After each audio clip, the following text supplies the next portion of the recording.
ظاہر ہے کہ جس طرح مرتب اور جلسے اس طرح آج کل ہوتے ہیں، دور رسالت مآب میں اس طرح کا تو رواج تھا ہی نہیں۔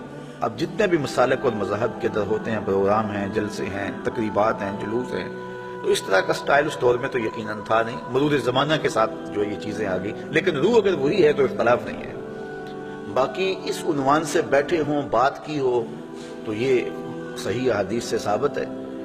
حضرت امیر معاویہ رضی اللہ تعالیٰ عنہ کی مرویات سے ہے کہ حضور علیہ السلام مسجد نبوی میں تشریف لائے تو صحابہ بیٹھے ہوئے تھے، تو بیٹھ کر کے وہ ان کا باہمی کسی عنوان سے گفتگو کا، جلسے کا سٹائل تھا، بلکہ حدیث کے لفظ ہیں کہ حضور آئے تو فرمایا ما اجلسکم، تم کیوں بیٹھے ہوئے ہو، تمہارے اس جلوس کا، بیٹھنے کا، جلسے کا کیا مقصد ہے؟ تو صحابہ نے جو جواب دیا وہ سننے کے قابل ہے۔ انہوں نے کہا جلسنا نذکر اللہ و نحمدہ علی ما ہدانا للاسلام ومن علینا بکا، حضور ہمارے بیٹھنے کا مقصد یہ ہے کہ ہم اللہ کی حمد بول رہے ہیں، اس کی ثنا کر رہے ہیں، اس کا شکریہ ادا کر رہے ہیں اس بات پر کہ اس نے ہمیں ہدایت اسلام دی اور آپ کی صورت میں ہمارے اوپر کرم فرمایا، ومن علینا بکا، آپ کی صورت میں ہمارے اوپر کرم کیا۔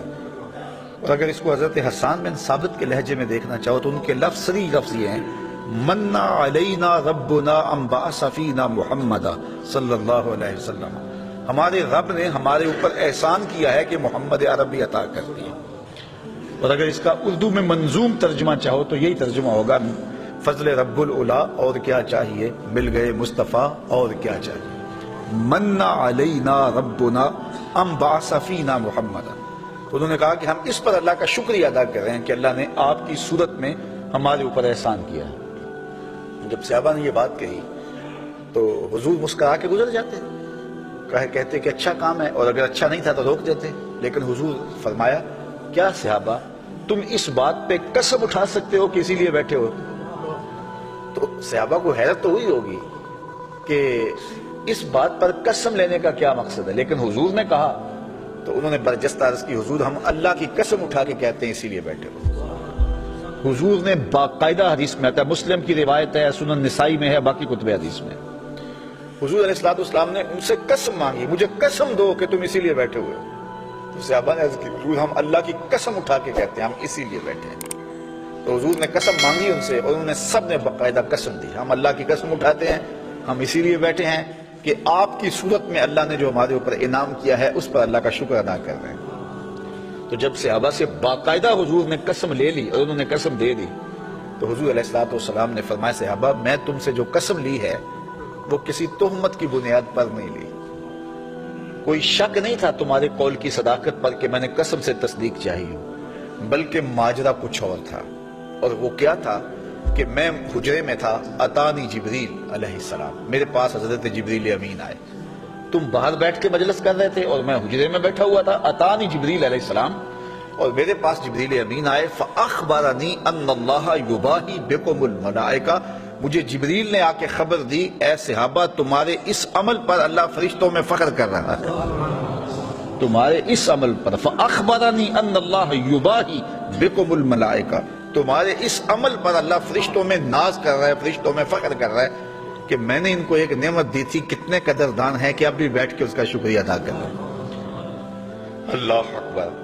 تو مجھے بتائیے آج اگر میں اور آپ بیٹھ جائیں اور جمع ہو جائیں، چلو بیٹھنے کی جگہ پر چراغاں بھی کر لیں، نیچے اچھی چٹائیاں بھی بچھا لیں، اب اتنی آوازیں نہیں ہیں کہ زور سے بول کر آخری شخص تک آواز پہنچائی جائے، چلو سہولت کے لیے لاؤڈ سپیکر بھی لگا لیں، کوئی دور و نزدیک سے لوگ آئے ہیں ان کے لیے کوئی کھانے کا، شیرینی کا انتظام بھی کر لیں، تو اس میں کیا قباحت ہوگی؟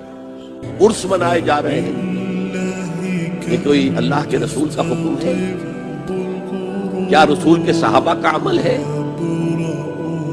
کیا حضور کا عرس منایا گیا؟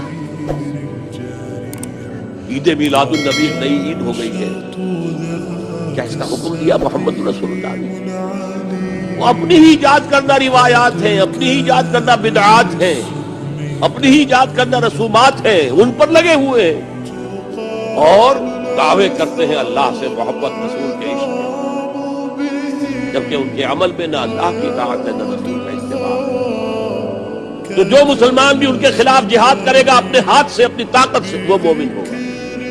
اور جو ان کے خلاف جہاد کرے گا اپنی زبان سے وہ بھی مومن ہوگا۔ آپ کو معلوم ہے کہ ماہ ربیع الاول کا آغاز ہو چکا ہے، دوسری تاریخ ختم ہوئی اور آج ہم تیسری شب میں اس وقت یہاں بیٹھے ہیں۔ یہ ماہ مبارک حضور صلی اللہ علیہ وسلم کی سیرت مطہرہ سے ایک بڑا گہرا تعلق رکھتا ہے۔ حضور کی ولادت باسعادت بھی اسی ماہ مبارک میں ہوئی، اگرچہ تاریخ کے بارے میں اختلاف ہے۔ حضور کا انتقال بھی اس ماہ مبارک میں ہوا، اور وہ متفق علیہ تاریخ ہے 12 ربیع الاول اصل میں حضور کا یوم وفات ہے، اور اکثر محققین کی رائے یہ ہے کہ آپ کا یوم ولادت جو ہے وہ 9 ربیع الاول ہے۔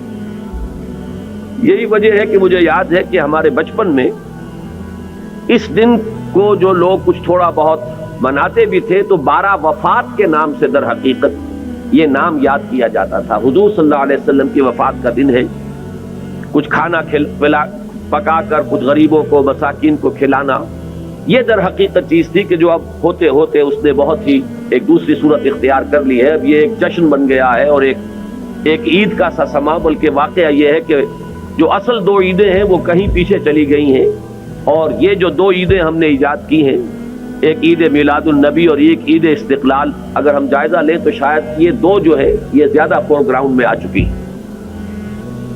لیکن یہ کہ جہاں تک آپ کی ولادت اور آپ کے وفات کا اس ماہ مبارک میں ہونا ہے وہ ثابت ہے۔ مزید برآں حضور کا ورود مدینہ منورہ میں بھی ماہ ربیع الاول میں ہوا ہے۔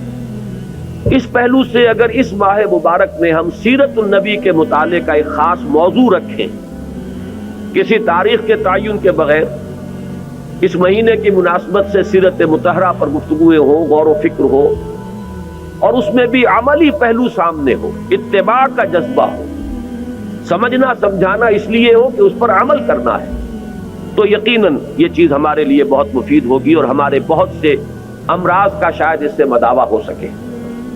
یاخذون بسنتہ ویقتدون بامرہ ثم انہا تخلف من بعدہم خلوف۔ پھر ہمیشہ یہ ہوتا، ہر نبی کا جاننے والوں میں، پہچاننے والوں میں، ماننے والوں میں ہوا ہے، امت محمد بھی مستثنیٰ نہیں ہے۔ یقولون ما لا یفعلون ویفعلون ما لا یؤمرون۔ یہاں نوٹ کیجیے کہ وہ کہتے وہ تھے جو کرتے نہیں تھے، اور کرتے وہ تھے جس کا حکم نہیں۔ عید میلاد النبی کیا حضور کا حکم ہے؟ کیا اس کا کوئی ثبوت صحابہ سے ہے؟ کیا ہم صحابہ کے مقابلے میں حضور سے زیادہ محبت کرتے ہیں؟ لیکن تھا کہ ما لا یؤمرون، جس چیز کا حکم ہوا نہیں اس پر عمل ہو رہا۔ یہ ہے در حقیقت رسم پرستی، اور رسم کے اندر پھر اضافہ ہوتے چلا جاتا، اس پر ردے پر چڑھتے چلے جانا جو ہے، یہ دوسرا سبب ہے۔ اور اس کا ایک نتیجہ جو نکلتا ہے وہ اسی پر بات ختم کروں گا، اگرچہ ایک اور حدیث جو ہے اس موضوع پر بہت اہم ہے۔ نتیجہ کیا نکلتا ہے؟ جہاں بدعت آئے گی سنت رخصت ہو جائے گی۔ اب نماز جنازہ کی وہ اہمیت نہیں ہوگی، نہ نماز جنازہ یاد کرنی ہے، نہ دعا یاد کرنی ہے، کچھ پتہ نہیں، جا کے کھڑے ہو گئے ہیں، وضو بھی ہے کہ نہیں ہے، لیکن قرآن خوانی میں تو جانا ہی جانا۔ یہ کیوں ہوتا ہے؟ ورنہ یہ کہ نماز کی اہمیت ہوتی، نماز جنازہ کی، آپ اگرچہ عربی نہیں آتی لیکن ترجمہ تو اس دعا کا یاد کر لینا کوئی مشکل کام نہیں ہے، تاکہ کھڑے ہوں دل سے دعا مانگے۔ تو جہاں بدعت آئے گی وہاں سنت جو ہے اس کی حیثیت کم ہو جائے گی، اس کا استخفاف ہوگا یا غائب ہو جائے گا۔